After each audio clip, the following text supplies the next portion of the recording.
Think you know what lurks in the depths of the ocean? While nearly 95% of our oceans haven't been explored yet, it's hard not to let your imagination run wild.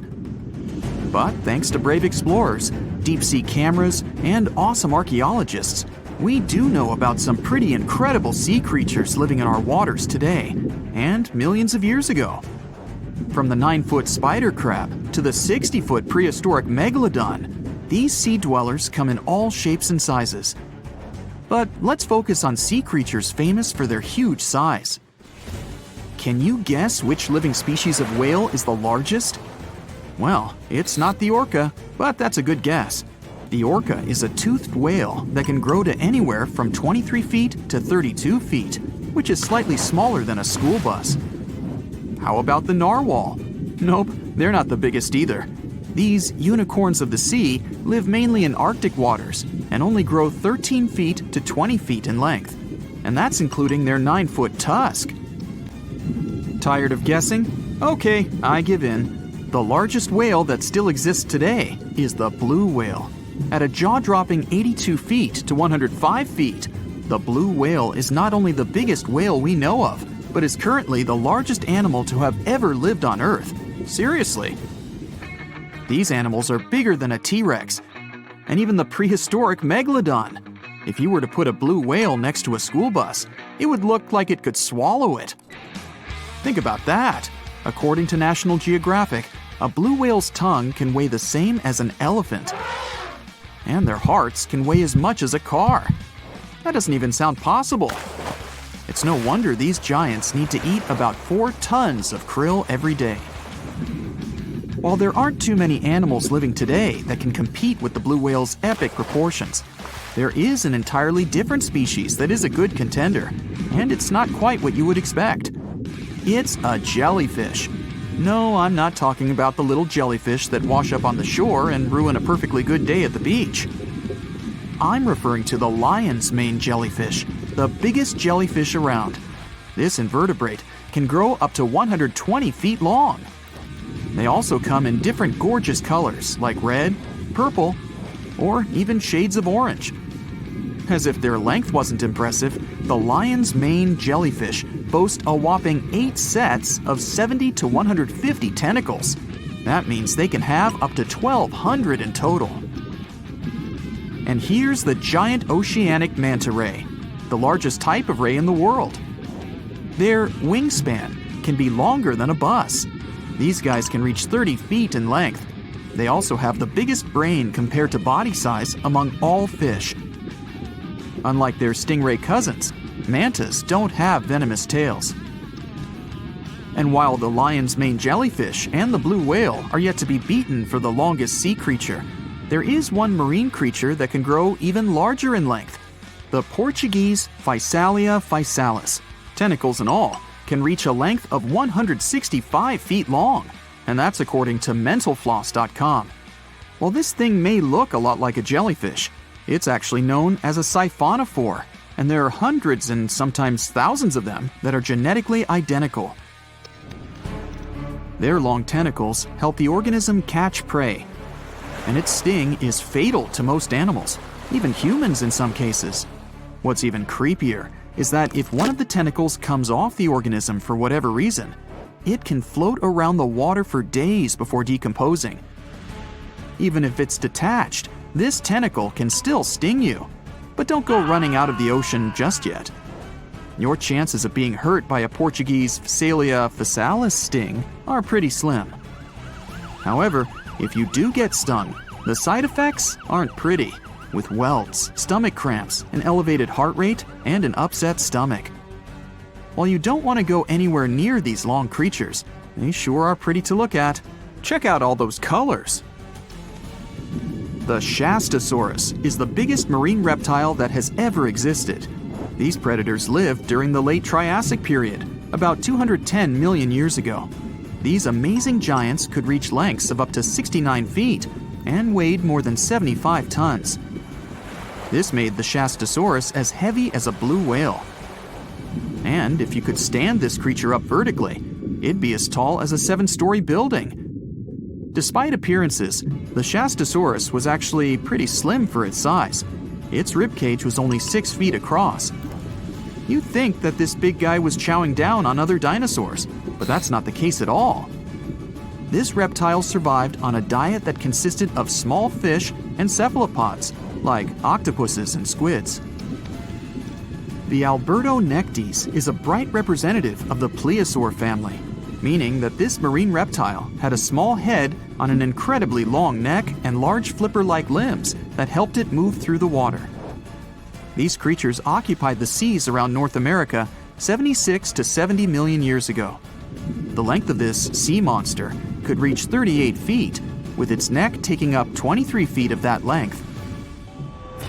Its neck was a true record breaker. It had a whopping 76 bones in it. No other animal known to humankind has had so many vertebrae in its neck. Scientists aren't sure why they needed such a lengthy neck. They might have used it to collect shellfish off the seabed, or perhaps it helped them capture their main prey, fish and squids. This aquatic reptile also had gastroliths in its stomachs. Some of them were as big as 5.5 inches in diameter. The Tylosaurus belonged to the Mosasaur family. It dominated the shallow seas of North America about 85 to 80 million years ago. This was an enormous predator, with the biggest representatives reaching 45 feet in length. It had a narrow hydrodynamic body with a blunt, powerful head that the animal used to ram and stun its prey. Its body was equipped with agile flippers and a long tail decorated with a maneuverable fin. The Tylosaurus was a carnivore, and its diet included not only fish, turtles, and small sharks, but also other mosasaurs, plesiosaurs, and flightless birds. Meet Ophthalmosaurus.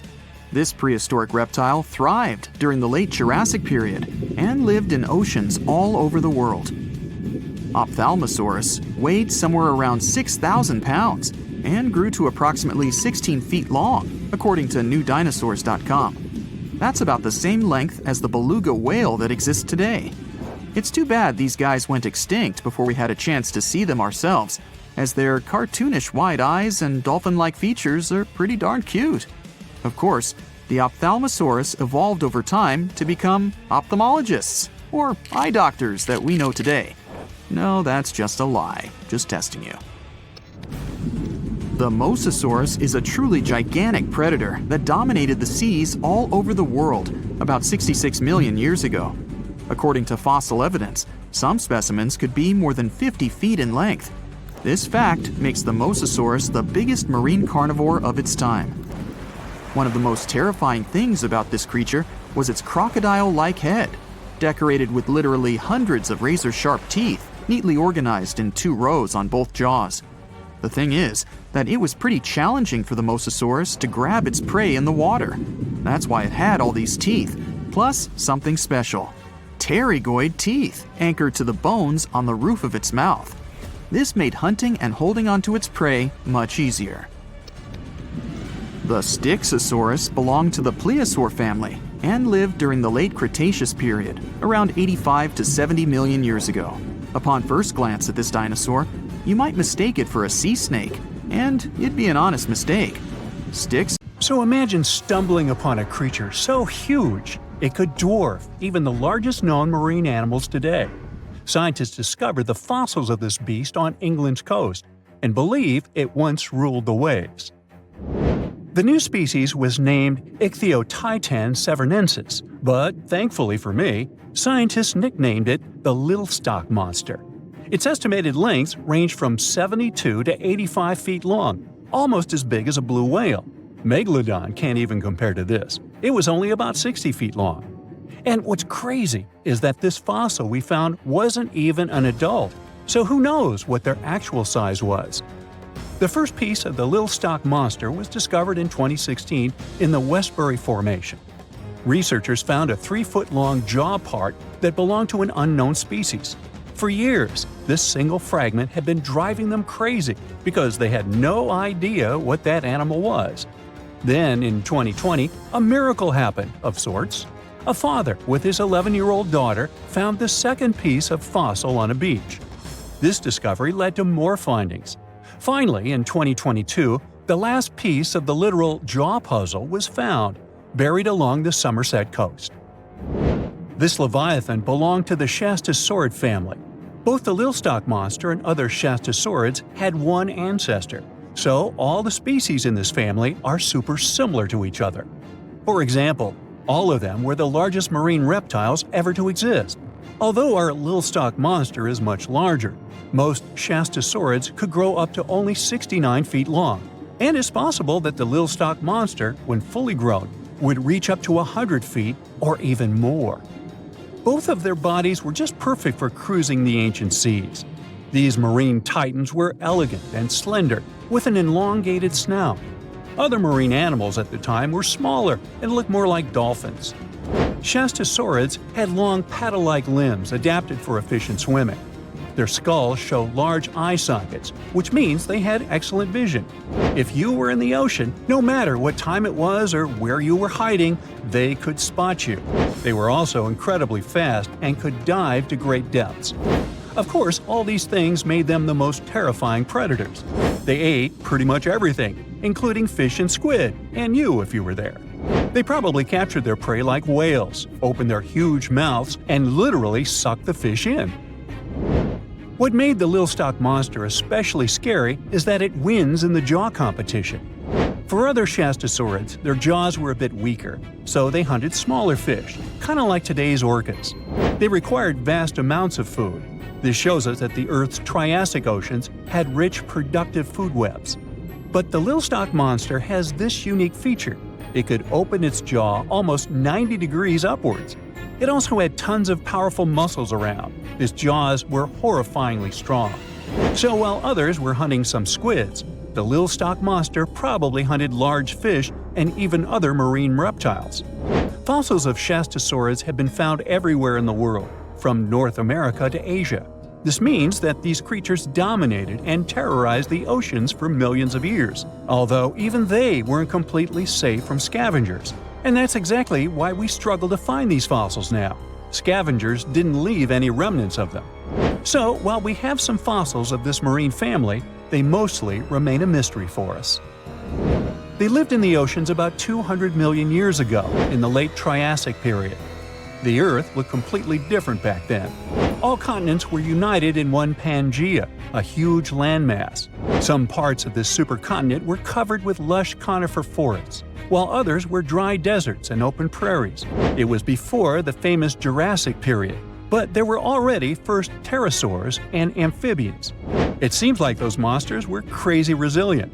The Triassic period was super unstable, but they survived through many changes in the environment. Well, until the last one.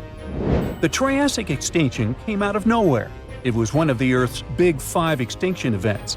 It wiped out almost all species on the planet, including these leviathans. It's still not clear what happened exactly, but it looks like there was a huge tectonic activity. Volcanoes in the oceans were going crazy back then. These massive volcanic eruptions have probably altered the climate and ocean chemistry, leading to the extinction of many species. Scientists have a theory that it might have happened because there was a rain of comets flying to our planet from the Oort cloud. This likely happens about every 200 million years or so. I wasn't around then, so I'm just guessing here. In any case, after the extinction, the Earth took some time to recover. Then it entered the famous Jurassic period. More terrifying sea monsters were on the way. One of them left us a colossal skull. This fossil is 150 million years old, and it also belonged to a sea beast from Jurassic times. They called it the Sea Rex. The name is very fitting. This monster could have broken a car in half with one bite. It was also discovered accidentally. A fossil enthusiast was walking along the Jurassic coast. This place is famous for having tons of ancient fossils, all because of the erosion and stormy weather. Typically, people find small spiral fossils here. However, this time, he discovered a giant sea monster fossil. Excited, he contacted scientists. They arrived at the spot right away and then had to carefully climb down a cliff to search for the rest of the skull. This fragment alone is 6.5 feet long. Turns out it's a newly discovered species of pliosaurs, giant predators of the ancient seas. Pliosaurs were among the largest marine predators ever. Some of them grew up to 40 feet long. They use their huge teeth to snatch and devour prey, including other reptiles. Well, at least those creatures are far gone. But what about the horrors that still live in our oceans? Recently, biologists discovered the world's longest animal, the one that's still alive to this day. They found it off Australia's coast, on the Gascoyne coast, a very mysterious and unexplored place. There, underwater vehicles stumbled upon a frightening 150-foot-long siphonophore. That's twice as long as many blue whales and 3 times as long as a humpback whale. Doesn't it kind of look like one of those toy string worms? But this creature isn't friendly at all. It's a string-like deep-sea predator. What's even more scary is that this isn't actually one creature. It's a colony of small clones working together as one. Basically, collective consciousness. Ooh, Borg. Together, they stretch out like a single long string in the water. This creature might be the longest siphonophore ever found, and it was discovered at a depth of around 2,000 feet. Siphonophores, similar to jellyfish, capture their prey by dangling stinging tentacles in the water. When their tentacles touch small crustaceans and fish, they get paralyzed, and then they're reeled up to the colony's body. Expeditions to Western Australia's underwater canyons were definitely worth it. Together with that siphonophore, scientists have discovered up to 30 potential new marine species. Among them were a new octopus or squid, a long-tailed sea cucumber, glass sponges, and giant hyroids, colonies of animals resembling upside-down jellyfish. None of them have been seen before in Australia. But most of them weren't as scary as the one that was recently discovered in the Gulf of Mexico. This creature is straight out of a sci-fi thriller, a 26-foot-long mangapinna squid or bigfin squid. It was discovered near an offshore oil rig at a depth of more than 7,800 feet. It has incredibly long elastic tentacles, which can be 15 to 20 times longer than its body. It holds them at right angles to its body, making it look even creepier, almost as if it has elbows. And yes, it's another deep-sea predator. These 10 tentacles probably help the squid trap their prey and drag it onto the seafloor. We barely know anything about this extraterrestrial-looking creature because they're very hard to find and study. And if you think their tentacles are awful, just check out these creatures with 20 arms. This thing looks like a facehugger. This new species is lurking in the frozen depths of Antarctica. Experts were searching for cryptic sea animals known as Promachocrinus, or Antarctic feather stars. They're kind of similar to starfish and sea cucumbers, but have an otherworldly appearance and can live up to 6,500 feet below the surface. It's called the Antarctic strawberry feather star. Despite its pretty name, its appearance is anything but cute. It has a bizarre strawberry-like body from which 20 spindly arms branch off. Its coloring ranges from purple to dark reddish, and the arms all have different lengths and thickness. Who knows how many more of such scary creatures we'll discover in the future?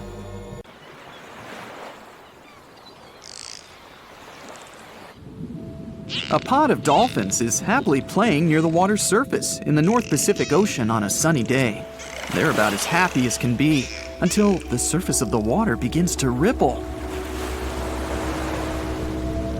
It becomes more pronounced, like a possible tsunami or an underwater volcano preparing to blast. Their instincts tell them to hightail it out of there, but they don't know which way is the safest path out. Abruptly, a tremendous roaring sound fills the air. The water explodes outwards as a giant whale bursts into the air. Hello, mama! Wait, that's no whale. It's an Ichthyosaur, a giant sea dragon-type monster from the Triassic period. It's a massive 55 feet long and weighs 45 tons. It doesn't look too dissimilar to a dolphin, but this sea monster isn't any cousin. The dolphins scatter back beneath the water. Fortunately for them, the Ichthyosaur is not interested in having them for lunch. It's merely playing as well. This particular species is far more used to eating marine mollusks, smaller fish, and squid. But there's nothing in sight, so it disappears back below the surface, swimming majestically with its huge fins and long eel-like tail. It had once roamed the land, but like other prehistoric land reptiles, including modern-day whales and dolphins, it returned to the sea and evolved over millions of years. Its limbs have been transformed into flippers. Some species had digits on their flippers, or phalanges. They could almost pass for human hands. Well, hello there. Some possessed a dorsal fin. Their heads were pointed, and their jaws contained conical teeth to catch smaller prey. They had large eyes, probably used for seeing in deep waters. Their tail fin made for a powerful stroke. Like some other sea creatures, they could breathe air and were warm-blooded. They were sleek and as beautiful as some of today's ocean creatures. Unexpectedly, an underwater time vortex opens in front of it, sucking in everything in its path like an underwater black hole. The Ichthyosaur disappears inside, flailing about, unable to control its journey back into the deep past. Soon, it spat out again into its own natural timeline of the Triassic period during the early dinosaur age, approximately 247 million years ago. It swims with others of its kind. They lived in herds or hunting groups, while varying forms evolved worldwide, such as the smaller Mosasaurus. Let's stay with this one because it will eventually find its way into modern human hands. In evolutionary terms, the ichthyosaurs lasted for a very long time, millions of years. There are many complex factors involved with how they became extinct, but in simplistic terms, environmental changes brought out declines in smaller food groups and more brutal predatory groups. Some fish had evolved as well and became too fast for the ichthyosaur. So we will leave our poor friend here, unable to find enough food and losing out to the tougher competition. It's hungry, tired, and weak. It simply drifts away with the currents, eventually finding itself resting on the ocean floor. Millions of years passed. During the Triassic and Jurassic era, sea levels gradually ebb away, exposing vast regions of the desert. The area we're focusing on became Nevada, in the western part of the United States. During the Cretaceous period, a volcanic island chain formed. Geological upheaval continued, bringing the ocean floor up into modern mountains. Embedded in the rock, well, you can guess, not only ancient invertebrates, but more modern creatures such as mammoths and giant sloths. What an incredible array of wildlife. But we're not here for them today. Let's find out what happened to our friend. Jump forward in time again to 1998. The place, the Augusta Mountains of northwestern Nevada, or more specifically, a place called Fossil Hill. Protruding out of the rock were a few vertebrae. Researchers could tell whatever creature it belonged to. It was clearly enormous. It was so embedded in the rock and complex that the excavation took many years. In September of 2011, the excavators found more of the beast, the well-preserved skull, forelimbs, and chest region. It wasn't until 2015 that the now obviously giant ichthyosaur could be fully extracted. The surviving fossils were a skull the size of a fully grown man, a shoulder, and a flipper-like appendage. Even then, it took a helicopter to move it. The team named the new species Symbospondylus youngorum. Symbospondylus is a Greek word meaning spine. Let's call this one Ichthyosaur spiny from now on, because it should have a name by now. And let's face it, it's a lot easier to pronounce. Spiny was airlifted to the Natural History Museum in Los Angeles and further shipped to the University of Bonn in Germany. The study was undertaken by vertebrate paleontologist Martin Sander and his colleagues while collaborating with the University of Mainz.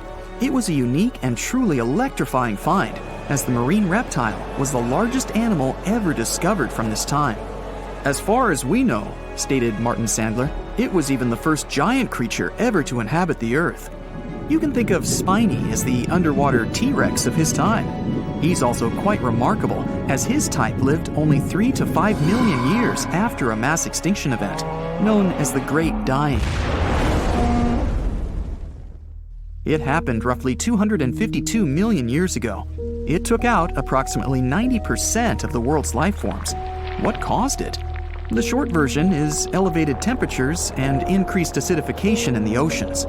Once one part of the food chain extinguishes, it causes a domino effect, as you can imagine.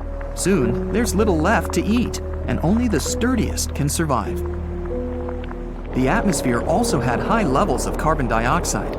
Theories argue that giant volcanic eruptions caused this in Siberia, known as the Siberian Traps. It was the largest volcanic eruption in the past 500 million years. The eruptions lasted a staggering 2 million years. Large volumes of basaltic lava covered a large area of Siberia. Even today, the site is covered by about 3 million square miles of basaltic rock. Other theories say that an asteroid caused the Great Dying, rather than the volcanoes. In any regard, the impact was the same, and 81% of Earth's marine species and 70% of the land-based vertebrate species were no more. There have been numerous mass extinction events, but Spiny's size and existence are extraordinary compared to the Great Dying. It usually took 9 million years for species to recover and grow to this size, but he came into being in less than half that time. Using sophisticated computer models, the researchers examined the likely food web running through the area now known as Fossil Hill. They recreated the ancient environment through the available data, finding that marine food webs must have supported giant creatures like the ichthyosaurs. The theory is that our spiny fed on a diverse and rich diet of marine mollusks, known as ammonoids, that flourished from 1 to 3 million years after the Great Dying.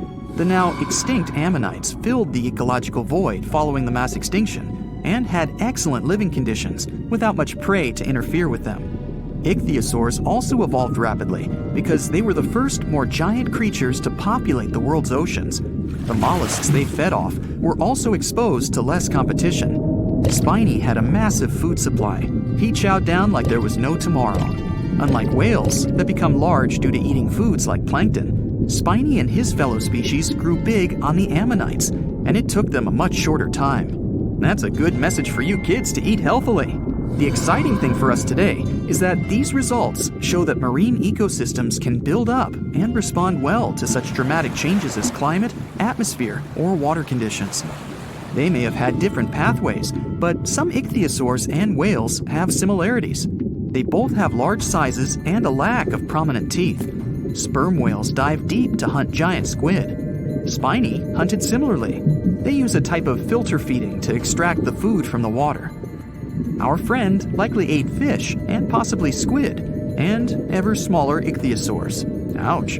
Other ichthyosaur forms had lots of teeth, with a skull more like a giant lizard. They had razor-sharp teeth. Ichthyosaurs swam the ancient oceans for nearly the whole of the dinosaur age. Ichthyosaur fossils have been found in many other countries, such as England, Norway, Japan, Germany, Colombia, China, and Australia. They were the underwater planet rulers of their day. As the sun sets 250 million years ago, we might imagine Spiny having a better outcome than he ultimately did and popping his head out of the water to watch the orange hues of the pristine sky. He pauses for a moment before, once again, dipping underwater to join his friends, swimming happily away with the herd, looking for food and adventure in the deep blues of the Triassic Ocean.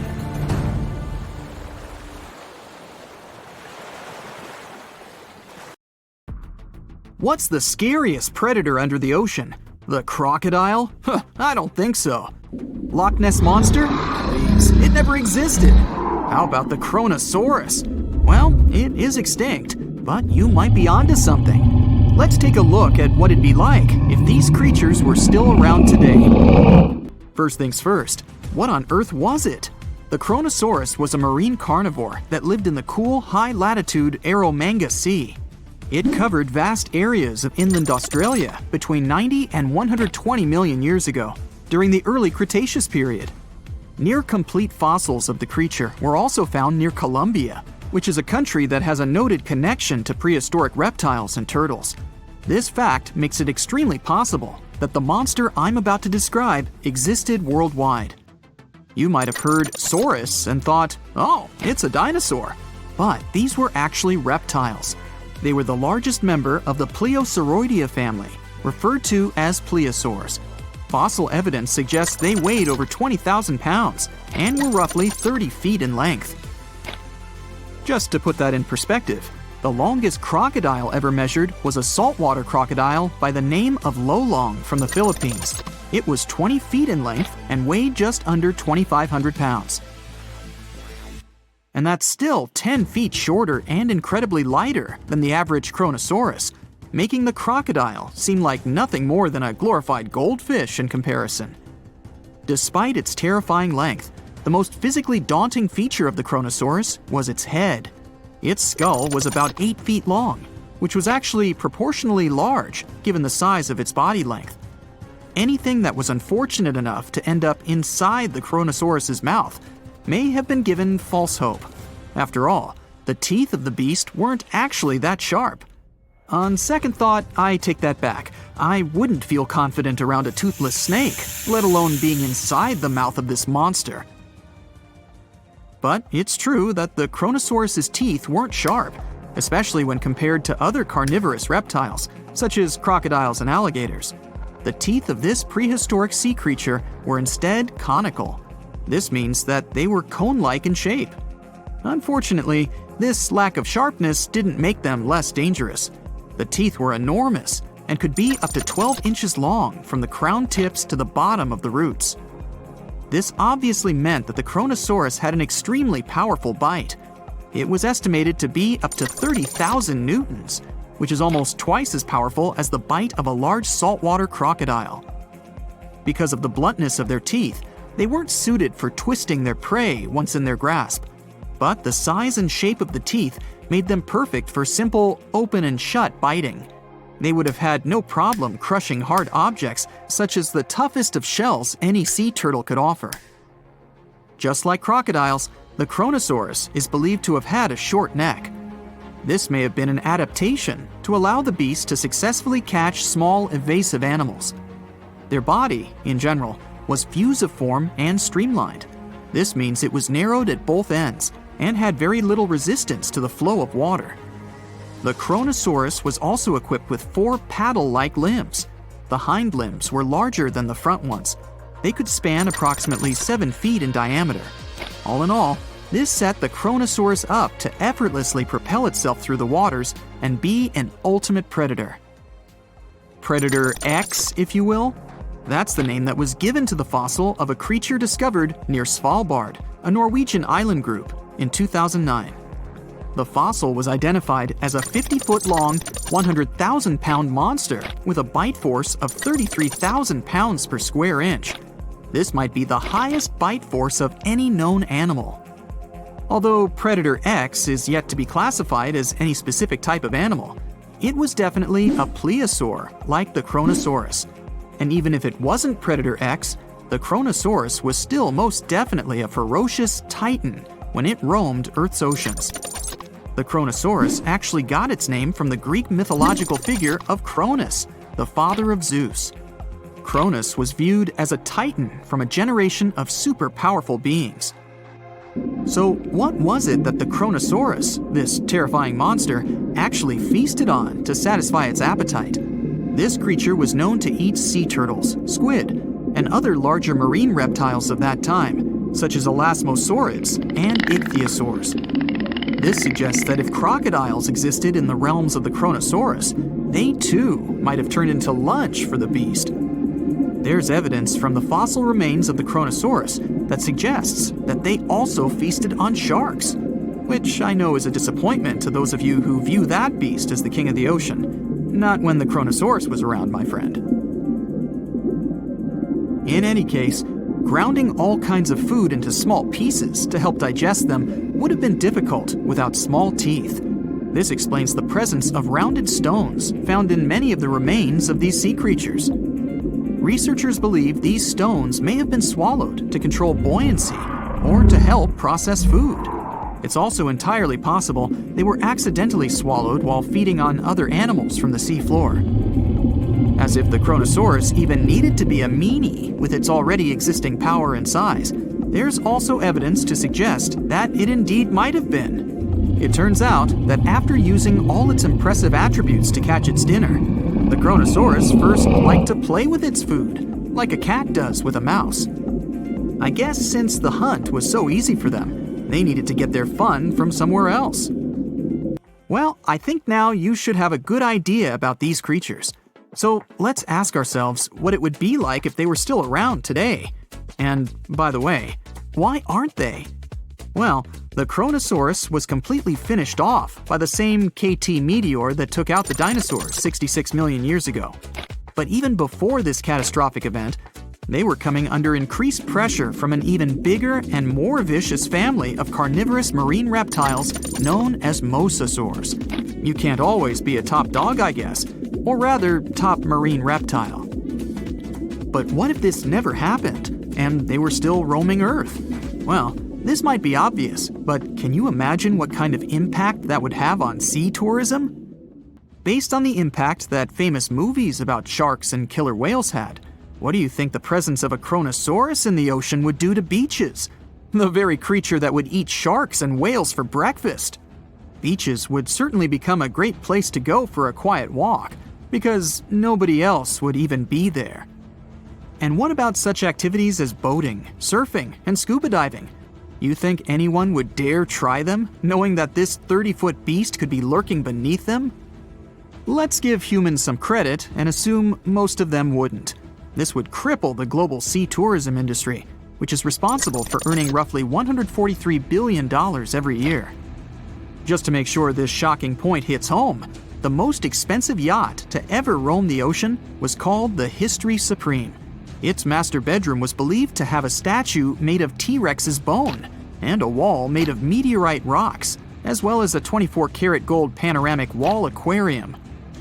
Anyway, this yacht was worth nearly $5 billion, meaning you could buy 38 of them with the money lost in potential damages to sea tourism caused by the Kronosaurus.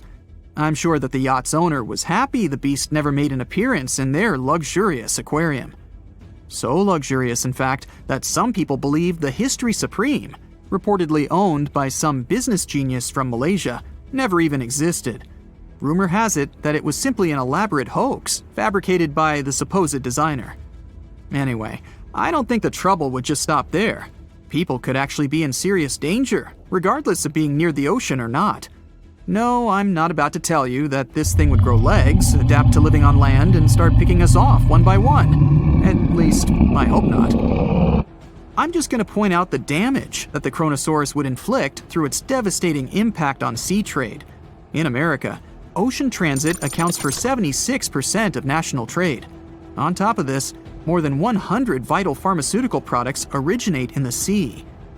I'll also state the obvious and point out that the ocean is a huge food source for us humans. The presence of the Kronosaurus could have a great impact on our relationship with the ocean, something we usually take for granted. Now imagine a creature with a body that is reminiscent of a cuttlefish, with eyes sticking out from stalks like a funky headband, fins on its tail, and a long skinny nose ending in a mouth full of teeth. Or maybe this thing could be a claw. Yep, the Tully monster is on the move. It's definitely one of those freaky creatures you wouldn't like to face while scuba diving somewhere. Luckily, it went extinct 300 million years ago. This unusual marine beast was discovered in the 1950s in Illinois, and scientists couldn't even agree what it really was. Some thought it was a vertebrate, which means a group of creatures with a spine, like us humans. But a team of researchers in Japan studied many fossils of the Tully monster, using advanced laser scanning technology to check them in detail in 3 dimensions. There's still a lot they don't know about the Tully monster, but they managed to realize it didn't have any spine at all.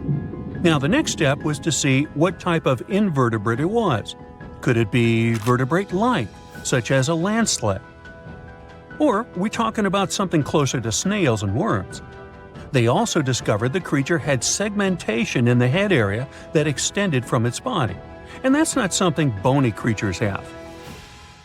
Still, in recent years, some researchers had the idea the Tully beastie could be related to jawless fish, such as lampreys. These fellows belong to the most ancient group of vertebrates, and are not pleasant to see either. In the case of lampreys, we're not talking about extinct animals. They're still out there somewhere, wandering the ocean and scaring other animals, or you, if you see it in the northern and western parts of the Atlantic Ocean where they live. And they've been here really long, even before the dinosaurs. A long time ago, long before humans or I even existed, there were eurypterids, weird creatures from a group we call arthropods, which includes spiders, insects, and crabs. But Eurypterids were unlike anything you've ever seen before. They had a body shape similar to horseshoe crabs, with many segments that made up their body. Instead of legs, they had special appendages at the front that acted like oars. Some even call them giant scorpions, but most Eurypterids were actually quite small, except for this special one, which was truly enormous. It could grow to a staggering length of about 8 feet. Wow! The next time you see a crab scuttling along the beach or a spider swimming its web, remember, we're lucky we only got mild versions of their ancient relatives, which, by the way, disappeared hundreds of millions of years ago. Whew. Now, some Eurypterids were pretty fierce and fast predators. They would swiftly swim after their prey, chasing them down in the water. Others were more like scavengers, living on the bottom and feeding on whatever they could find along the way. They had a taste for the leftovers, like some sort of cleanup crew of the ancient oceans. Eurypterids loved to spend their time in brackish water environments. It's water with more salinity than freshwater, but still less than seawater. Now imagine you're just floating around and all of a sudden you see this guy. No, it's not some weird tiny spaceship, and you won't see it floating in space, even though that's where it would perfectly fit in, as some weird creature from another planet you'd see in sci-fi movies. You'd actually see it floating in the sea, because we're talking about a really small animal with enormous eyes called Dilophosaurus. Each of its eye bulbs was about a quarter of its whole body length. That's what gives it that space look, like it might live on one of the oceans under the surface where we look for life, like Europa, one of Jupiter's moons, or Titan, Saturn's biggest moon. I could easily imagine creatures like Dilophosaurus giving us a warm welcome once we get to Mars, too. Dilophosaurus had great vision. It would keep a keen eye out for any movement in its surroundings. Once it noticed something, it would swiftly launch its spiky appendages forward. At first, these things looked like tools for fixing stuff, but Dilophosaurus actually used them to capture smaller arthropods. The unusual thing is that even though it had such great eyesight, Dilophosaurus still spent most of its time catching prey in brighter waters near the surface. And yet, scientists found its fossils in the rock layers that are more often associated with darker environments, where animals such as deep-sea crinoids and vampire squids reside today. It's confusing.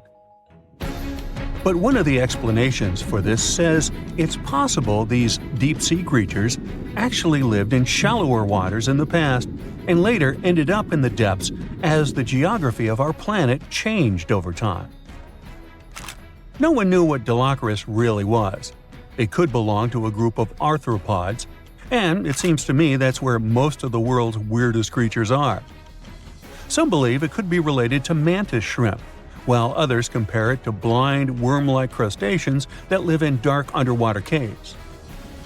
And check out this enormous worm lurking beneath the sandy ocean floor, patiently waiting for its next meal to swim by. These ancient creatures were like stealthy predators, perfectly camouflaged in their sandy lairs. And now, 20 million years later, scientists have found the remains of their hidden hideaways. The burrow they discovered, shaped like the letter L, was found preserved in ancient sediment on the seafloor of Taiwan. It was around 7 feet long and only an inch wide. That's where the ancestors of modern bobbit worms lived.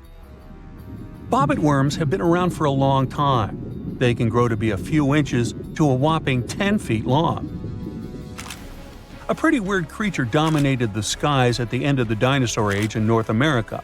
We know it as Quetzalcoatlus, and it soared above famous dinosaurs like Tyrannosaurus and Triceratops, showing them who the ultimate ruler of the skies was. Quetzalcoatlus belonged to a group of flying reptiles called pterosaurs. They were some of the biggest flying animals ever known to exist. When you think of Quetzalcoatlus, imagine an animal as tall as a giraffe. These incredible creatures had long necks, small bodies, long legs, and wings that were relatively short compared to their size. The biggest of its kind was really massive and held the title of being the largest flying creature of all time. They had long, pointed skulls, while some also had short crests at the back of their heads. And for a long time, researchers were confused about how these giant pterosaurs hunted for food.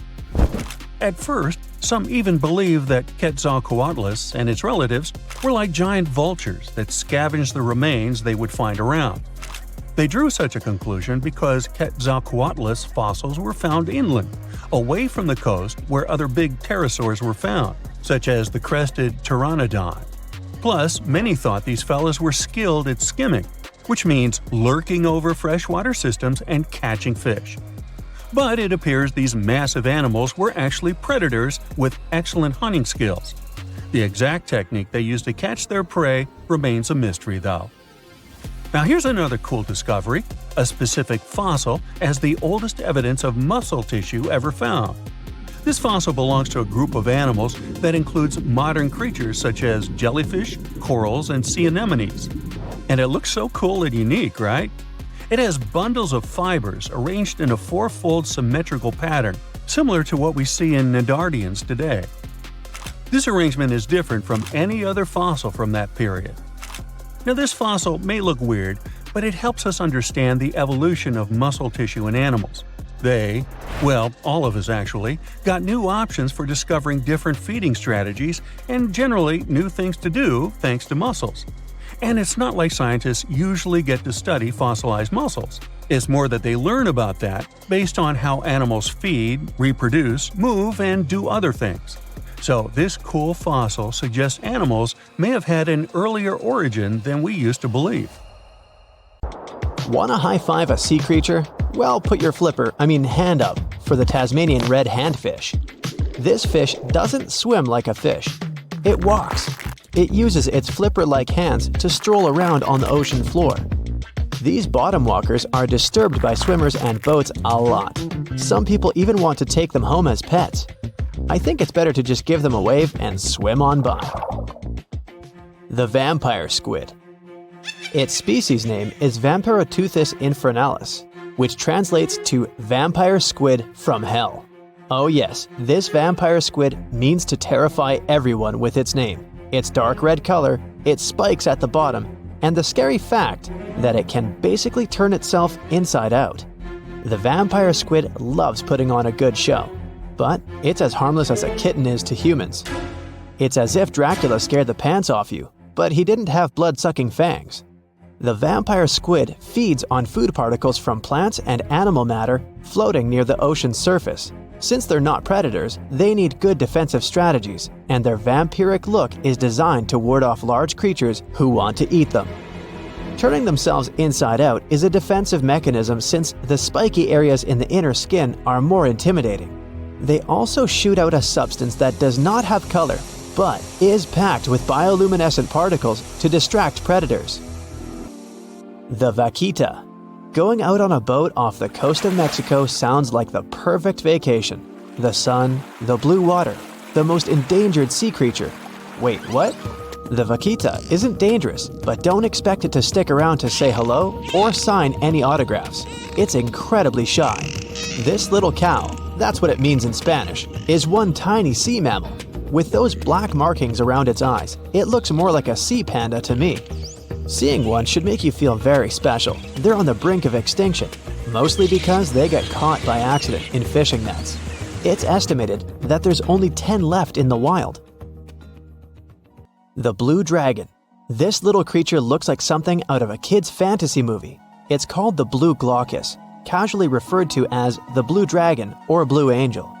It can be found in many places, the Atlantic, Pacific, and Indian Oceans. It's kind of a mollusk and it only grows to be about an inch long. What you think is the back is actually the mollusk's bright underbelly. It regularly floats on its back so that its blue colors help it camouflage with the water's waves. The blue dragon isn't just pretty, it's also smart. It usually feasts on Portuguese man-o'-wars, also known as Physalia physalis. The blue dragon stores their stinging cells for later use, in essence, stealing their defensive mechanisms. When the blue dragon is threatened, it releases those stinging cells it stored. directing them at an enemy to sting them with more power than the Portuguese man-o-war would have been capable of. As they can store a huge amount of stinging cells, they can be a threat to humans. So, if you find one, don't pick it up. It's best to admire it from a distance. The barrel-eye fish. If you ever wanted to have Superman's X-ray vision, looking at the barrel-eye fish will make you feel like you gained that superpower at some point in your life without even realizing it. The barrel eye has a transparent head, so you can see how their eyes and brain look inside. This magnificent creature lives in the deep sea.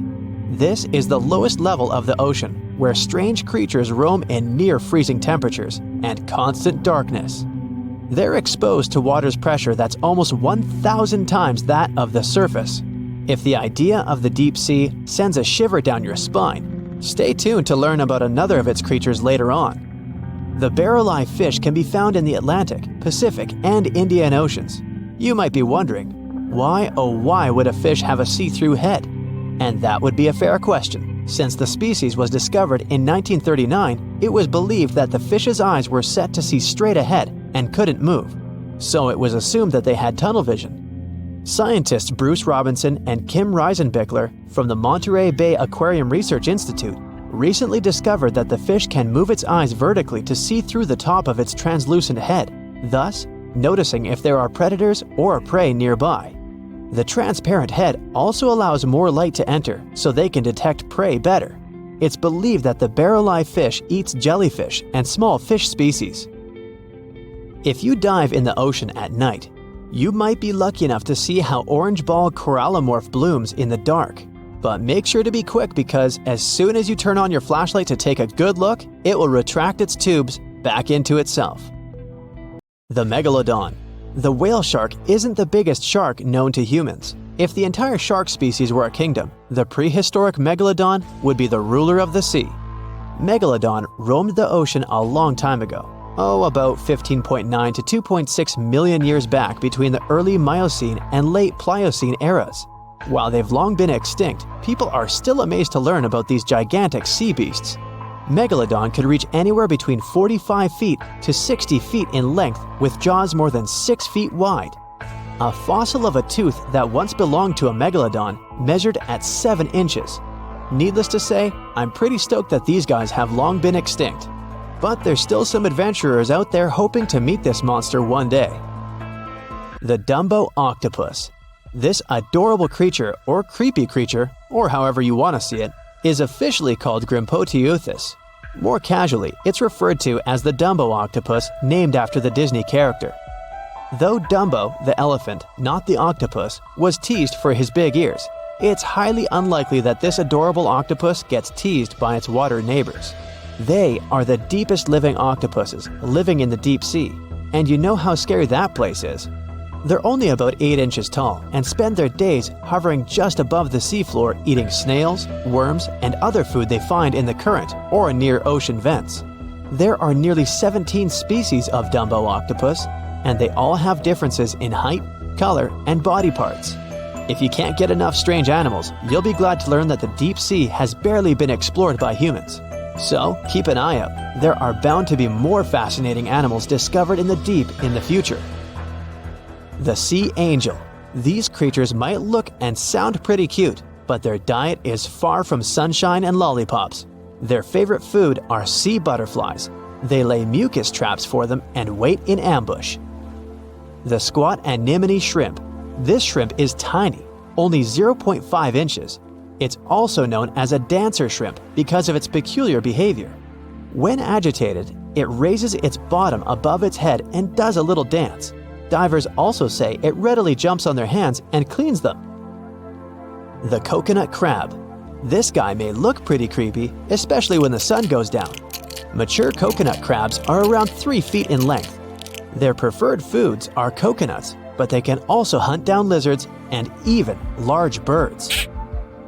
The Slender Snipe Eel. Slender Snipe Eel is a slim and long creature that's still a mystery for marine scientists. It's 4 feet long, and it has at least 750 bones in its spine, which is much more than any other animal in the world. The Sea Pen. Sea Pen is 7 feet long, and it has a lot of varieties, but most of them look indeed like a pen or a quill. The similarity is even more striking when the animal has a water-filled bulb that anchors it to the floor. The Persian carpet flatworm. This creature looks indeed like a carpet, despite being very small by comparison. It's only 4 inches long, able to become both male and female. It doesn't really mate with other flatworms. Rather, it fights them for the right to bear posterity. The flamingo-tongued sea snails. Tourists love these extraordinary snails for their pretty colors, thinking it's a shell, but in fact, the shell is quite dull and hidden underneath colorful soft tissues.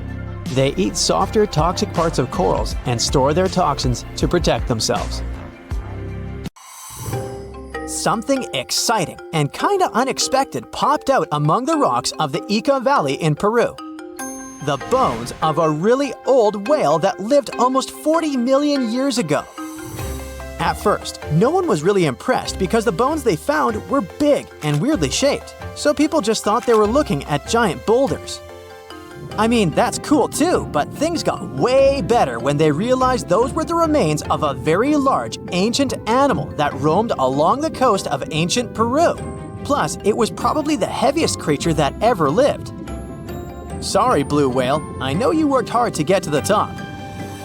The length of over 100 feet and weight of more than 200 tons brought you the status of the biggest animal on our planet. But it seems you've held the title long enough. Time to hand it over to our next candidate, and that one's really gigantic. This ocean beast was probably shorter than the blue whale, but heavier, with a weight that could be between 93 tons and 370 tons. If it's closer to the higher number, it'll make Prehistoric the biggest animal ever known to have lived on Earth. And it seems its weight was the result of having extremely thick, dense bones. You can see such bones today in manatees or some other early whales. Dense bones are a great tool for such marine mammals. This feature makes them heavy and allows them to stay submerged most of the time. But at the same time, if their body was too heavy, they would end up sinking all the time, and they would waste too much energy to move back up to the surface. So, to avoid sinking, marine mammals need to have enough lighter tissues, like muscles and fat, to help them float in the water without using too much energy. Now, scientists didn't have the whole skeleton, which makes it hard to tell how big the animal was. But they used the ratio of the heavy bones to the lighter tissues in other marine mammals to estimate the overall weight of this giant ancient whale. Experts found these fossils about 13 years ago and spent the next decade freeing the whale from the rock. Its anatomy and age showed this whale was a cousin of Basilosaurus, a whale that had a long snout full of sharp teeth, and a sleek body similar to that of an eel. Even if Prehistoric wasn't bigger than the blue whale, it was still a giant that ruled the ocean depths. Unlike modern whales, there's a possibility that this ancient fellow was a predator that liked to go after bigger prey. And this also changes how we see the history of whales. Scientists used to think these magnificent creatures became really big about 5 million years ago when they started eating lots of small creatures. But here's the proof that giant whales existed even before that. But it's still unclear how this whale managed to find enough food to sustain its enormous body. Plus, it's still hard to tell what exactly this ancient creature had on its menu. It was pretty large and not such a fast swimmer, so it's possible it searched for food in shallow waters. Then it probably ate crustaceans, clams, or some other small animals hiding in the sand. One theory says it was a scavenger, which basically means it munched on remains of everything that would come its way. It's not so unusual to find marine animals in deserts. Many of these regions used to be covered with water anyway. The Sahara in Africa is a perfect example. About 50 to 100 million years ago, this was not a dry desert, but a shallow saltwater body called the Trans-Saharan Seaway. The land is not wet there anymore, of course, but people who lived in that area knew about it because they used to find old shells across the desert. The sea was about 164 feet deep. That sounds enough for a nice swim. Some would say this area looked like modern Puerto Rico, with lots of sun and shallow water. Mangrove forests were a common thing as well as seafloors covered with mollusks, like snails and clams. The marine sediment that was left behind after the sea had dried up is full of different fossils. And the animal that lived in that ancient underwater world didn't look friendly. Plus, they were much bigger than their relatives from modern times, so a regular-sized human would end up as a snack, not even a whole meal. Normally, when animals live on small islands, they can become much bigger than their relatives from the mainland. This is something we call island gigantism, and it happens because there are more resources or fewer predators on islands. Maybe the same thing happened in the Trans-Saharan Seaway. Even though it wasn't an actual island, the water moved in and out, which created little pockets of water. And specific conditions in these pockets might have helped animals grow bigger. So we're talking about giant sea snakes, catfish, and fish that no longer exist today. One had incredibly strong jaws, and the animal used them to eat hard things and even crush shells. Their teeth showed they were fierce predators other animals had every reason to be afraid of. They went through some changes when it came to diet, similar to some types of piranhas. And the competition to get to the top of the food chain wasn't a joke. Not when there were also such large predators as sharks, crocodiles, and ancient relatives of elephants. Sahara went through different phases. If you could use a time machine and take a peek at Earth's largest hot desert as it was about 6,000 years ago, you wouldn't have to struggle with sand and heat. You'd have a nice walk through a green and pretty lush place. In the past, people who lived in that area didn't leave drawings on cave walls that showed camels, sand dunes, and scorpions. All those things you'd see in today's Sahara. Instead, they drew crocodiles. That's additional evidence that the Sahara used to have a lot of water and plants enough to support these big yet scary animals. Around 3 billion years ago, Earth might have been mostly covered with water. Today, it's about 71% of its surface, but it seems that our planet used to be a giant ocean world with no continents at all, just some scattered islands. Scientists studied special rocks in Western Australia that formed in a place deep under the ocean called a hydrothermal vent system. To explain this better, it's important to mention two common oxygen types, O16 and O18. O18 is heavier because it has extra neutrons. O16 evaporates from water more easily, and as researchers studied an old ocean floor, they found a lot of O18, more than in today's oceans. This way, they realized ancient Earth had less dry land than Earth today. Australia is a good spot to conduct these studies because a long time ago, it also used to be a beautiful place with large animals and lush rainforests. But as time went by, the land became drier and Australia had more deserts formed, such as the Great Victoria Desert. Rainforest remained only on the edges of the continent. What happens with deserts across the globe is called desertification. That's when land that used to be good for growing things turns into a desert or something similar. Our planet changes over time, together with its climate. But desertification also happens because of human activities, like mining, farming, and building cities. And when land turns into a desert, it's a problem because it can't support people and animals anymore. Food doesn't grow there.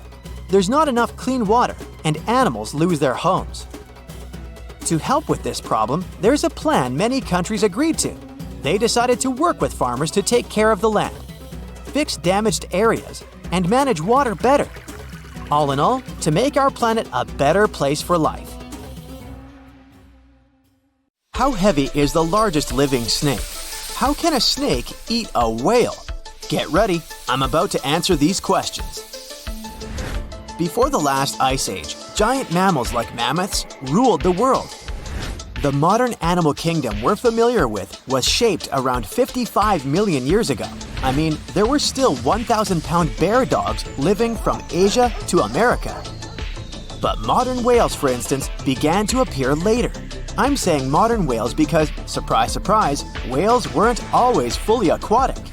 The ancestors of the ocean's biggest animals once walked on dry land. They had 4 legs and lived on the coast. Now, I want to introduce you to a snake that used to eat these whales, the Paleophis, a genus of a marine snake. Scientists say it's hard to understand how big the Paleophis was due to its fragmentary fossil record. They assumed that it could have reached up to 40 feet long. Its fossils were found in different parts of the world, from England to Morocco and Virginia, USA. The Paleophis is extinct now, and sea snakes today are only about a quarter of the size this majestic creature used to be, so no need to worry about this underwater monster. But there once was an even bigger snake, the Titan boa. It was around 50 feet long and most likely weighed over a ton. It used to live in what is now known as northeastern Colombia around 60 to 58 million years ago. Scientists say that it mostly fed on fish. Another giant animal that lived in the past was the black Gigantopithecus. These primates aren't related to gorillas. They lived in the area of modern China. Some people believe that they're still alive, but so far, no one has laid eyes on them. Some people even go further and say that the stories of Bigfoot or Yeti are based on these animals. This rodent became extinct about 2 million years ago. Its main habitat was South America, more specifically, Uruguay. What's astonishing about this species is that it was the largest rodent ever known. It was bigger than a bull. Scientists believe that it weighed up to 1,000 pounds. A distant relative of this rodent is still alive today. It's called the pacarana. It's a rare animal that lives in South America.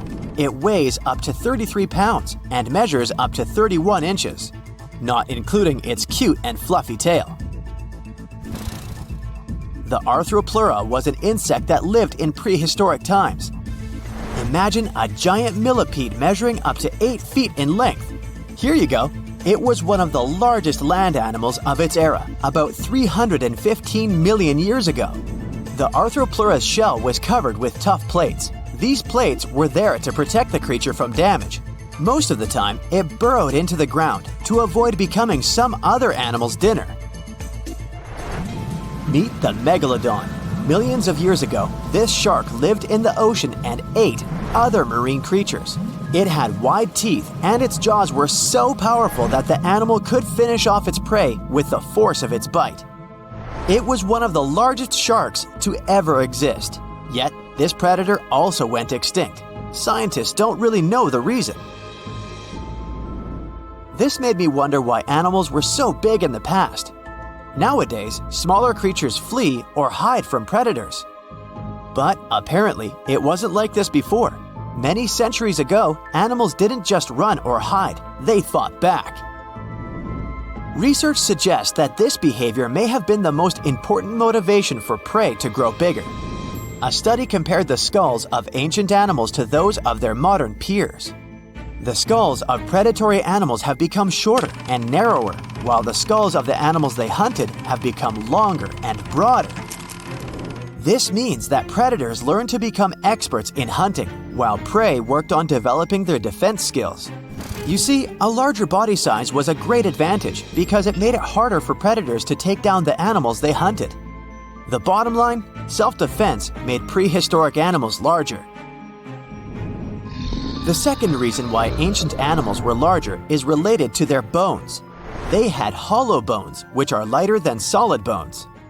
This type of bone allowed large animals to move quickly. Let's take sauropods. They were a dinosaur subgroup. Sauropods had giraffe-like long necks and snake-like long tails. Compared to their body size, their head was really tiny. But since their bones were quite light, they could move around without having to carry additional weight. The eating habits of these animals were also related to their body size. When experts examined the fossils of one extinct mammal species, they found out that these animals had a diet that was high in nutrients and low in fiber. and this mammal was the largest land animal of its period. In other words, following this diet, mammals could grow to be very large. There was plenty of food out there, so they didn't have to worry about finding it. Fun fact, these animals also took chewing out of the picture. They could swallow their food in large pieces instead of taking small bites. Environmental conditions also played an important role in the evolution of larger animals in prehistoric times. Those animals tended to live in warm, moist climates that provided them with a lot of food. They didn't have to compete for food sources. Researchers believe that because of these conditions, natural selection worked in a certain way. I mean, body size was more important than such traits as agility and speed. Oh, and did you know that large animals tend to produce more carbon dioxide? And ultimately, a bigger volume of carbon dioxide increases the amount of vegetation in the animal's habitat. As for the abundance of oxygen in the atmosphere at that time, it could be another vital element for some animals' growth. A good but scary example of an animal that benefited from the high levels of oxygen can be the cockroach of the Paleozoic era. At that time, cockroaches were the size of modern house cats. Now this one would give me the chills if I ever faced it. Ugh. What about today? Well, there are over 3,000 species of snakes on Earth.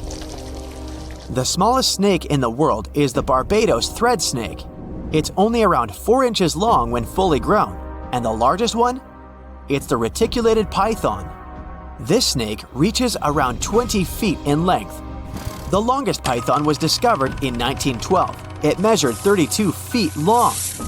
As for the largest and heaviest reticulated python, it was named Medusa. Medusa was approximately 25 feet long and weighed 350 pounds. These reptiles lived in Southeast Asia in rainforests, woodlands, and grasslands. Don't be confused though, the reticulated python isn't the heaviest snake in the world. This title belongs to the green anaconda. It weighs approximately 500 pounds. Green anacondas are found in South America and Trinidad in damp, humid areas. I have a bonus for you. Here is a flying snake. You can find these snakes in Southeast Asia. They don't fly like birds, of course, but they do use the power of flight. They can go as high as 300 feet. They leap from tree branches into the air. Once they take off, it's all about aerodynamics. Their main technique is flaring their ribs and pulling in their abdomens. While airborne, they undulate from one side to another and slightly up and down. This motion helps snakes to turn and glide. Why bother with all this if they can just crawl in an old-school way? Scientists aren't sure, but they believe it might be related to escaping from predators. This way, they move from one tree to another without having to get down to the ground. Every now and then, people discover fossils of animals that lived millions of years ago. These ancient discoveries continue to capture our imagination. Which of these animals would you like to see alive? The Meg, aka Megalodon, roamed the oceans long after dinosaurs were wiped out by the Great Meteorite. It was one of the largest and most dangerous hunters that have ever lived on Earth, as well as the biggest shark. But then, about 3.6 million years ago, the last of its kind disappeared from our planet, leaving only huge teeth for modern archaeologists to keep finding. There are a few theories about why it could have happened, but scientists might have found the true reason. The Megalodon, which means big tooth, was the largest shark ever to exist. It reportedly lived around 20 to 3.6 million years ago and was truly enormous. Its bite was more powerful than that of a T-Rex, and likely any other powerful predator that has ever roamed this planet. It's probably not surprising since this marine creature had extremely strong jaws that could span from 9 to 10 feet wide. That's enough to swallow 2 grown-up people side by side. The jaws were also lined with 276 teeth, and they reached 7 inches in length. That's as long as a small hedgehog. Once these teeth got worn down, the shark got rid of them and grew new ones. Such large sedated teeth helped the Meg to eat meat easily. The shark itself could grow up to 59 feet long. That's twice the length of a London double-decker bus. The animal was also pretty heavy. While a fully grown T-Rex weighed about 8 tons, the weight of a large megalodon could be more than 30 tons. With no competitors, the enormous shark was the real king of the oceans. It hunted other sharks, large fish, and even whales. Then why did such a magnificent creature disappear from the face of the earth? The previous theories mentioned the great white shark. The megalodon is usually described as some gigantic version of this marine animal. And this is a common mistake made because most people think these creatures were related. But in reality, the Meg looked more like a modern bull shark. Its snout was snout, its lower jaw was rather flat, and long and massive pectoral fins supported the animal's weight. But what's more important, the ancestors of today's great whites existed at the same time as the megalodon. Now, with great size comes great clumsiness. And although the Meg was huge and powerful, it was also not as nimble as smaller and quicker great white sharks. Great whites could have rivaled a megalodon for food, and were often more successful hunters thanks to their agility. They couldn't fight the Meg openly, but were fast enough to steal its food. So according to this theory, the only food left for the megalodon were whales and equally big marine animals. Grown-up Megs could easily catch such beasts, but their offspring were much smaller and more vulnerable than their parents. Could smaller sharks have used this to their advantage? Maybe while megasharks were still little, they became a meal for great whites, as well as bull and tiger sharks. Even at those times, a great white shark could reach the length of 20 feet, while a megalodon kid was definitely smaller. But even if there had been no open confrontation between young megalodons and smaller grown-up sharks, Meg kids wouldn't have been able to find food for themselves to grow to adulthood. The reason is the same. The population of other sharks was growing, and they were rivaling each other and the Meg for convenient food. The more great whites and other sharks appeared in the oceans, the less food remained for young monster sharks. Eventually, they probably starved. But it's just one of the theories that try to explain why the Meg went extinct, and here's another one.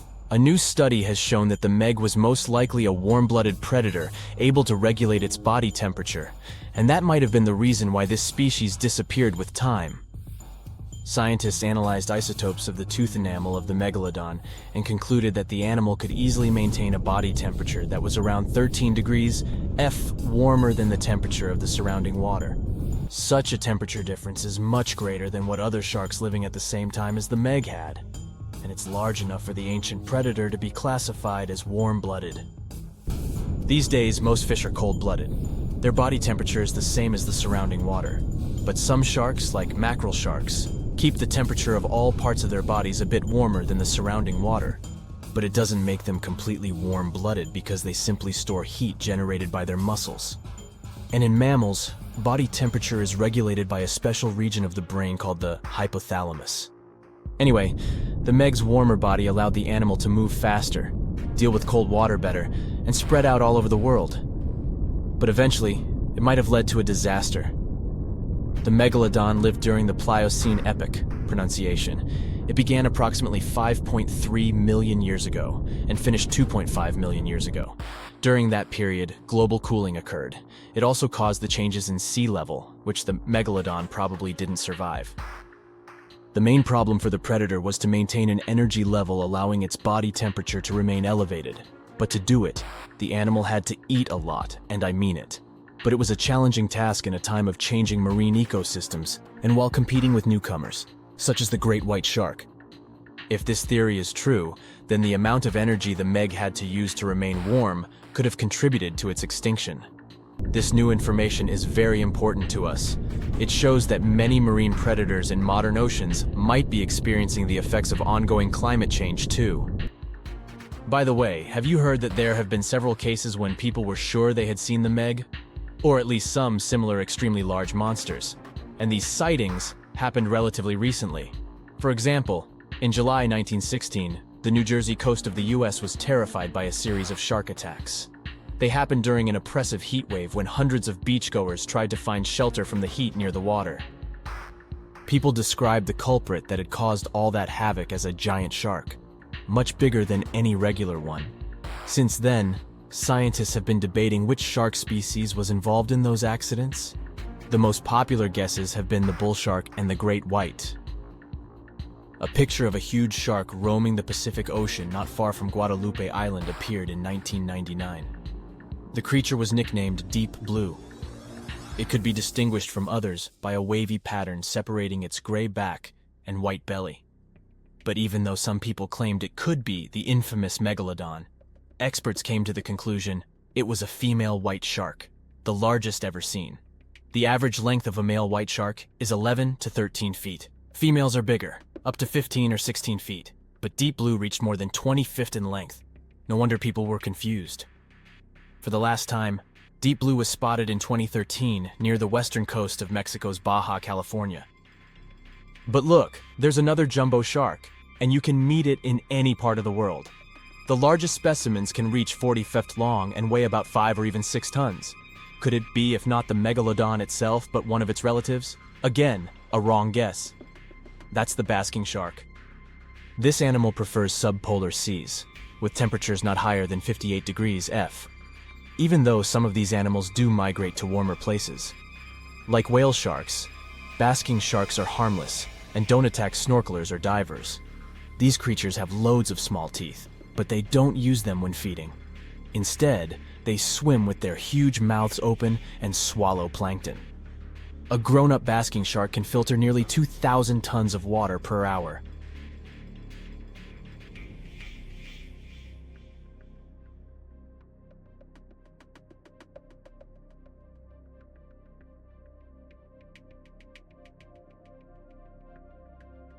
The deep sea is not all about singing mermaids and dancing crabs.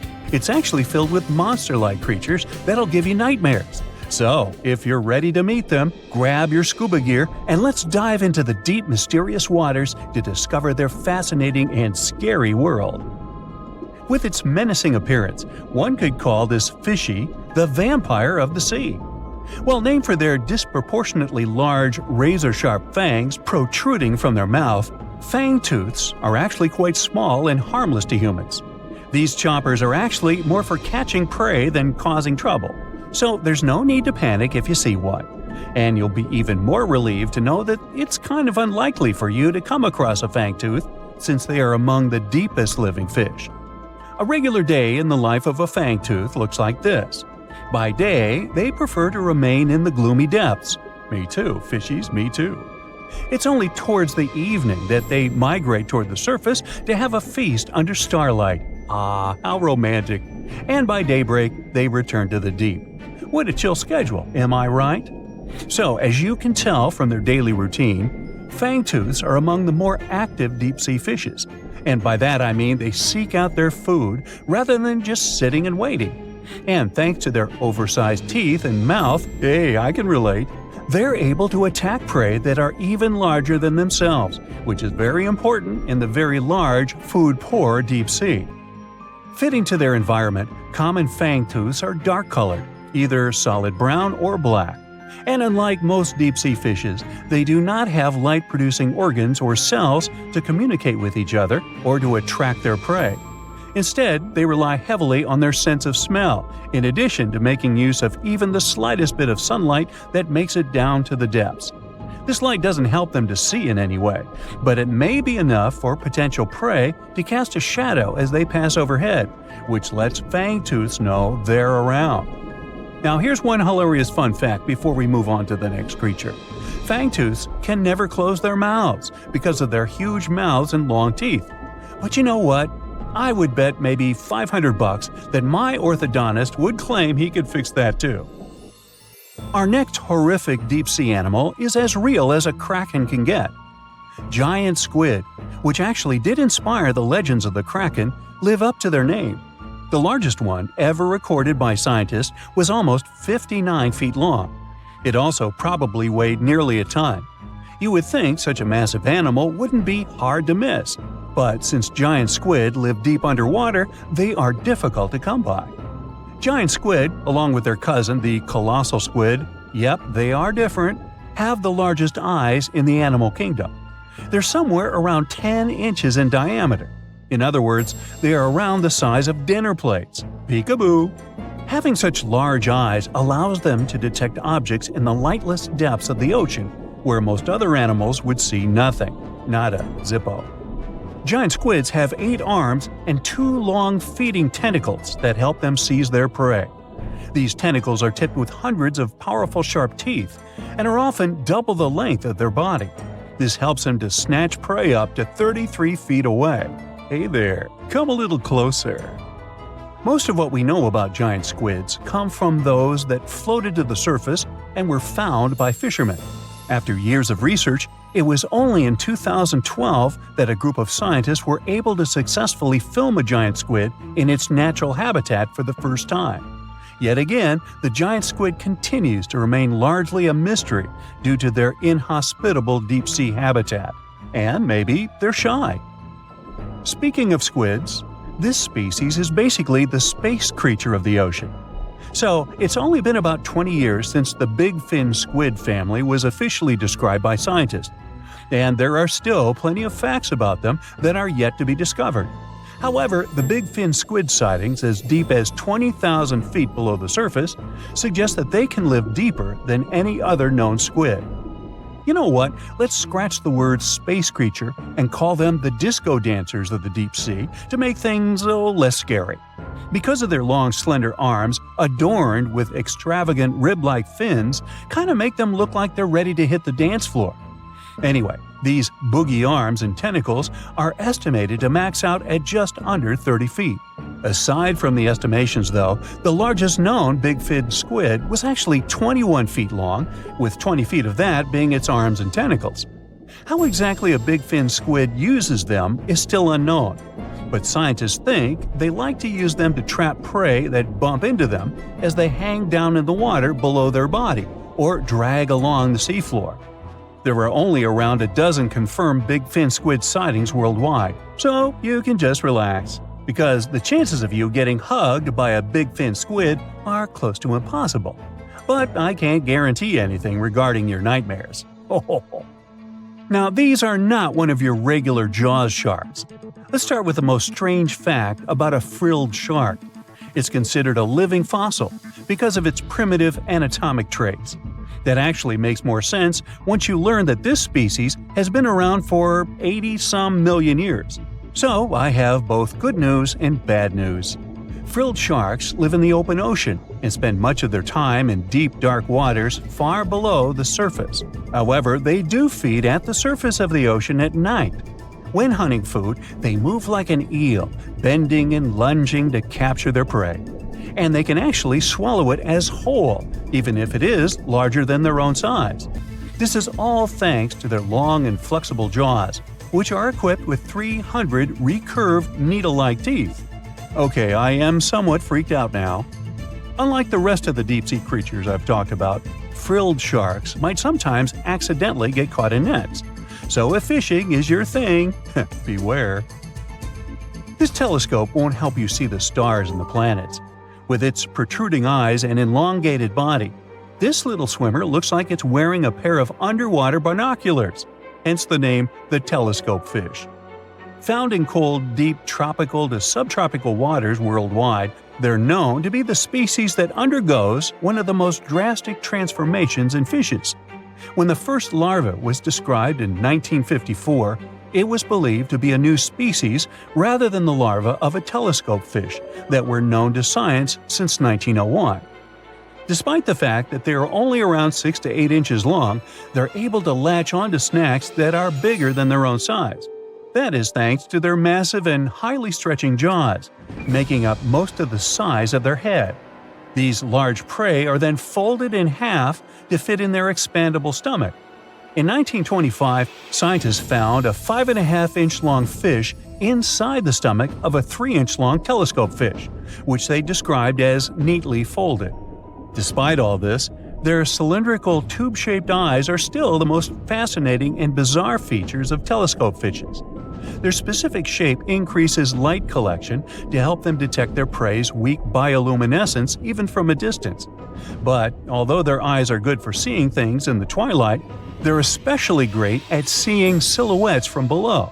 That's why they orient themselves vertically in the water.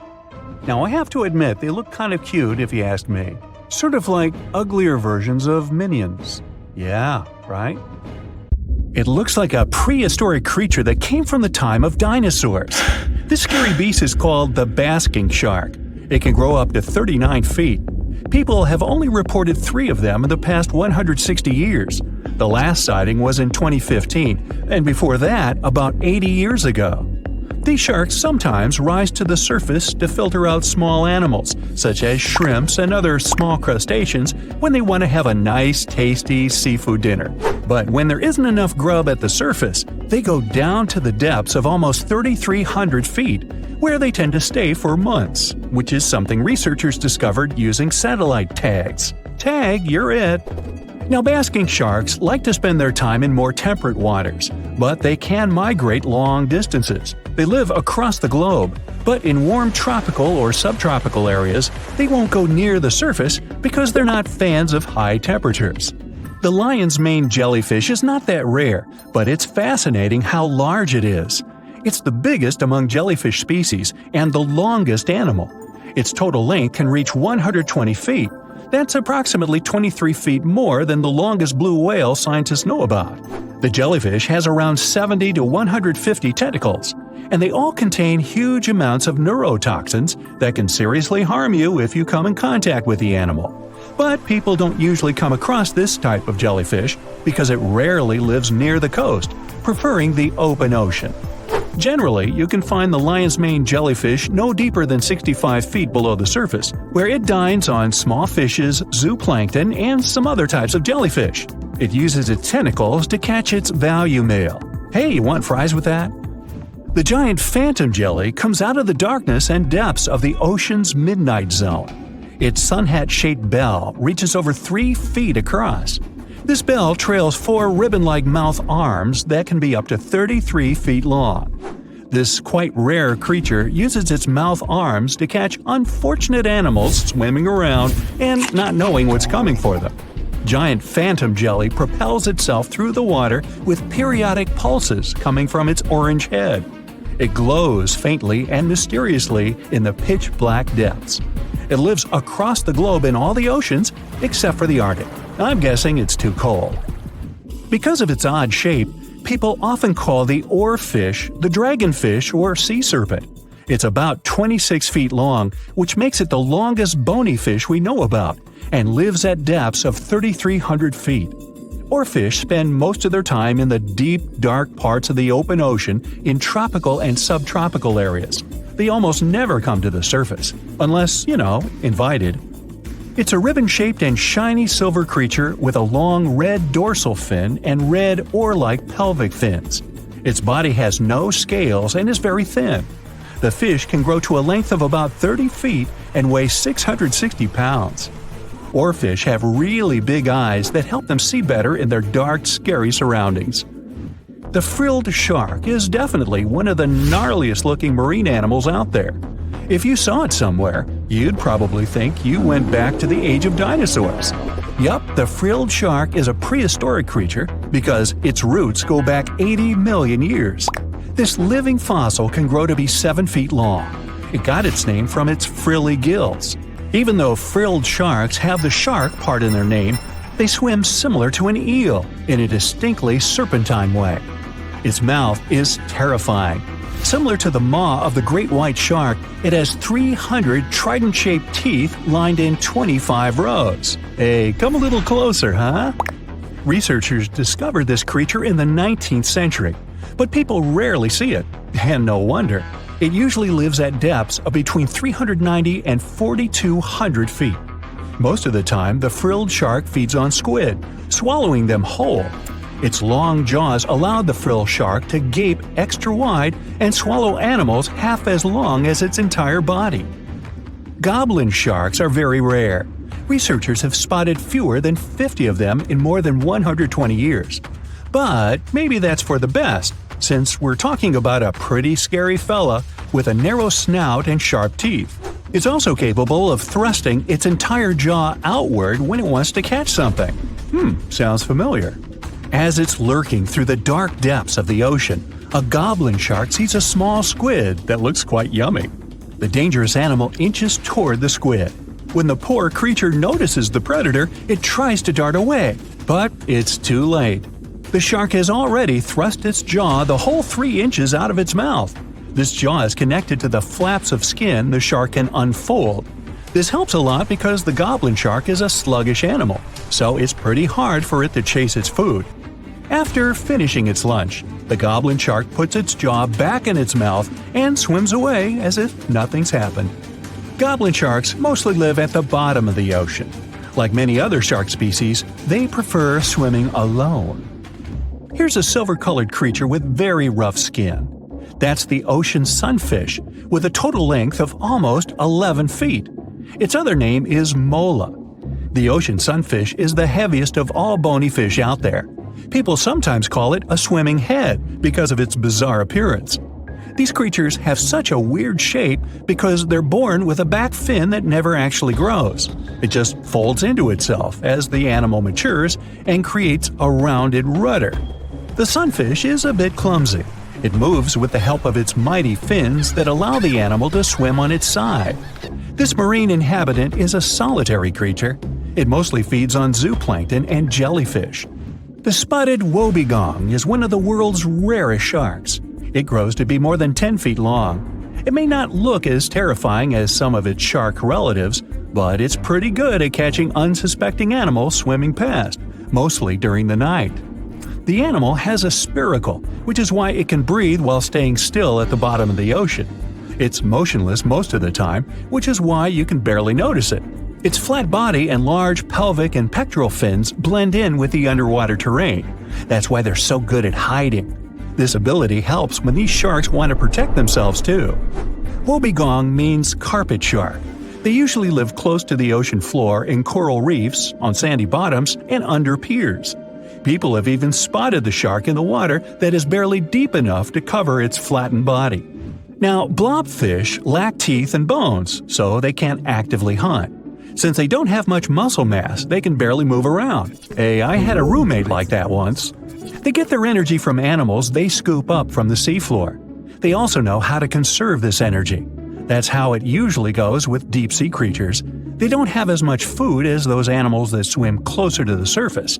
Instead, they have special body mechanisms that allow them to save energy for the times when they don't have much to eat. Pressure at the depths where the blobfish lives is 120 times as high as that at the surface. That's why the bizarre creature looks like a weird gelatinous mass only when you bring it up to the surface. The pressure here is not strong enough to keep its body together. Hey, breaking up is hard to do. The white margin stargazer could compete with the blobfish for the title of the ugliest animal in the sea, don't you think? Now, this animal has eyes on the top of its head, together with an upward-facing mouth which the creature uses to hide itself in the sand. That's where it spends most of its time, with only its eyes protruding from the sand. It chills this way until some small animal passes by. It can lunge at its target incredibly quickly, literally within milliseconds. This creates a vacuum in the water that pulls in a crab, fish, or some other small, unfortunate animal. Another tactic involves venom.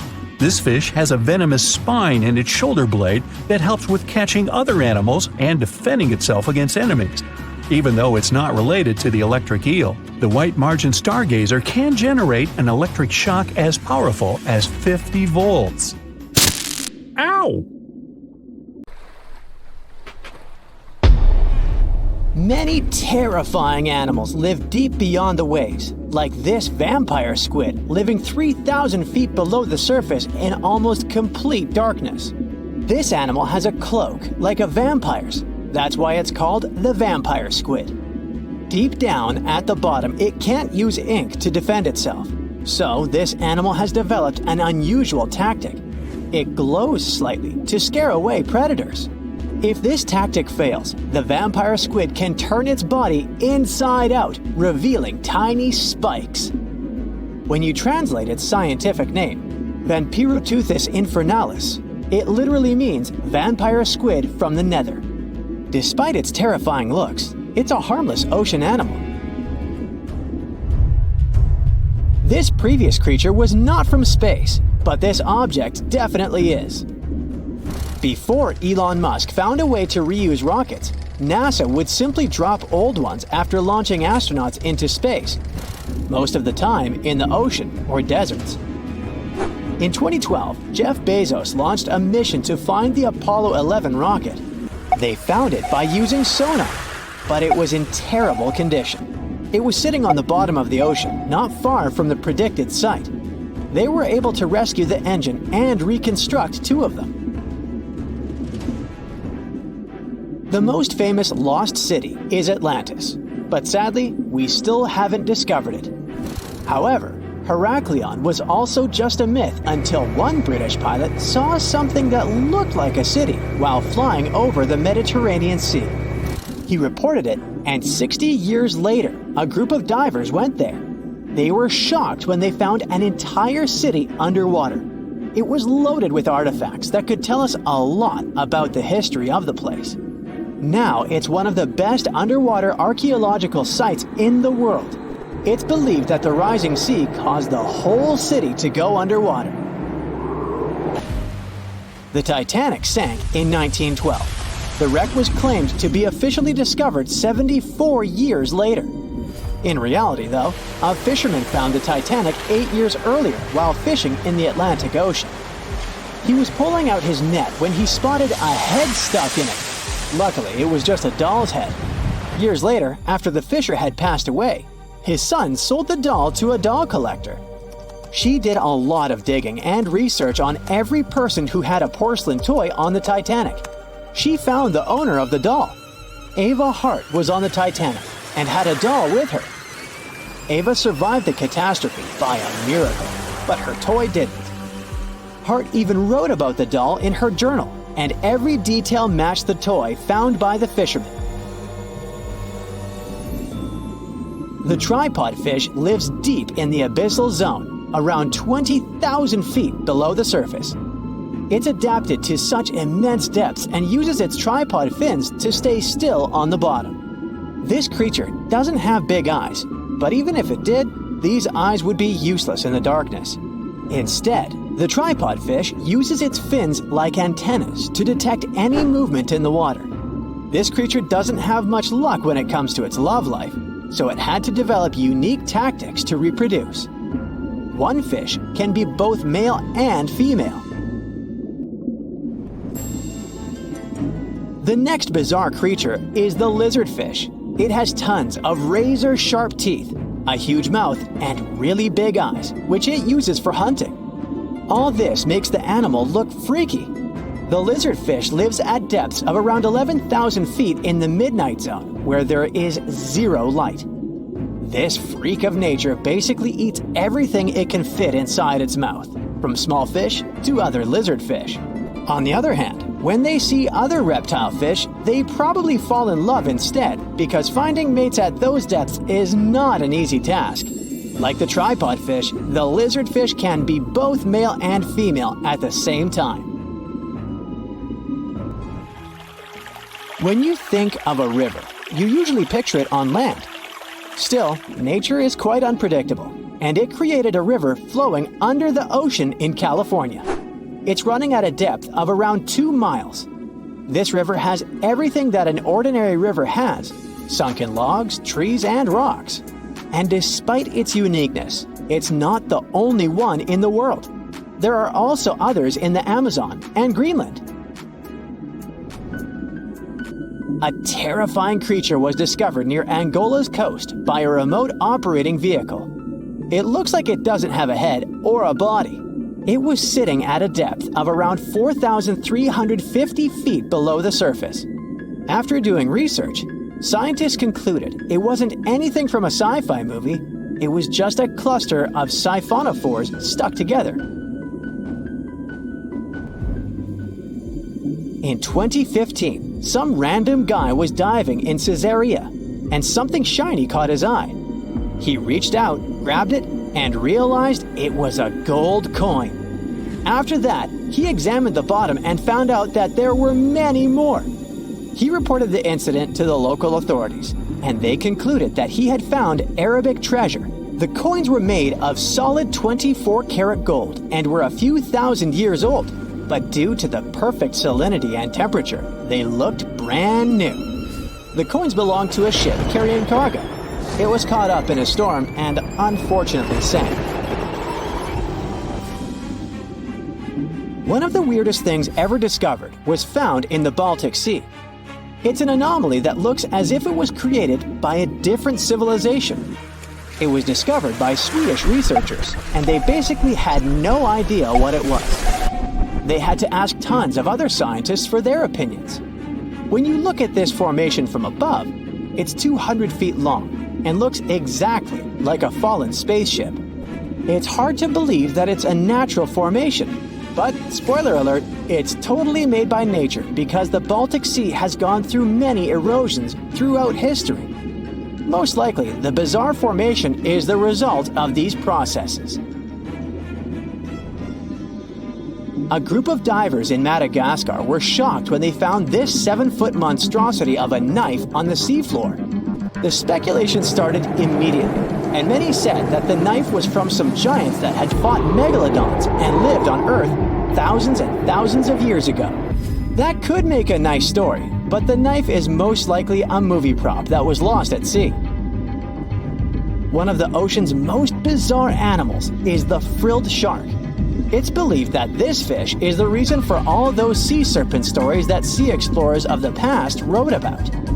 These animals live pretty deep in the ocean, but sometimes they can be seen in shallow waters.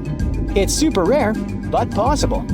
The frilled shark has a big mouth sporting around 300 teeth. It also has a long body that looks like a lizard's, and it is truly a unique species of shark. Its prey can be half of its size because this shark's stomach is like that of a snake, and it can swallow huge fish or crustaceans. Spotting a few worms in your garden is no big deal, but after seeing a 26-foot long one in the ocean, you will make your wetsuit a little wetter. This worm is super rare, and it's completely harmless to humans. It's actually not a giant worm.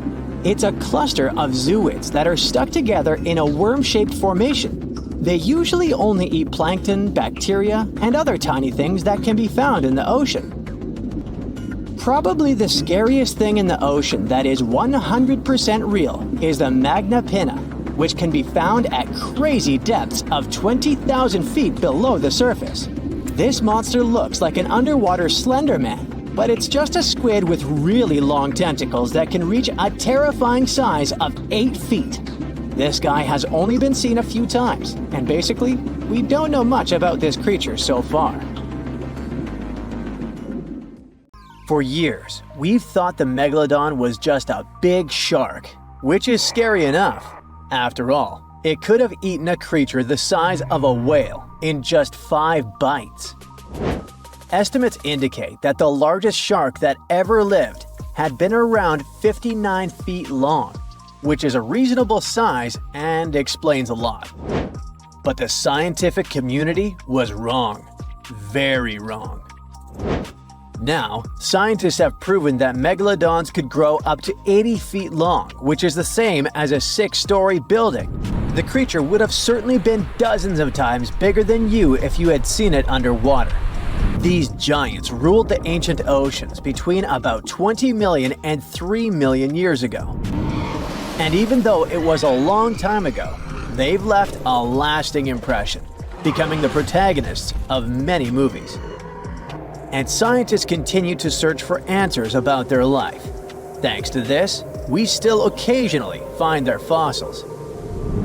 But the thing is, no one has ever found a complete skeleton.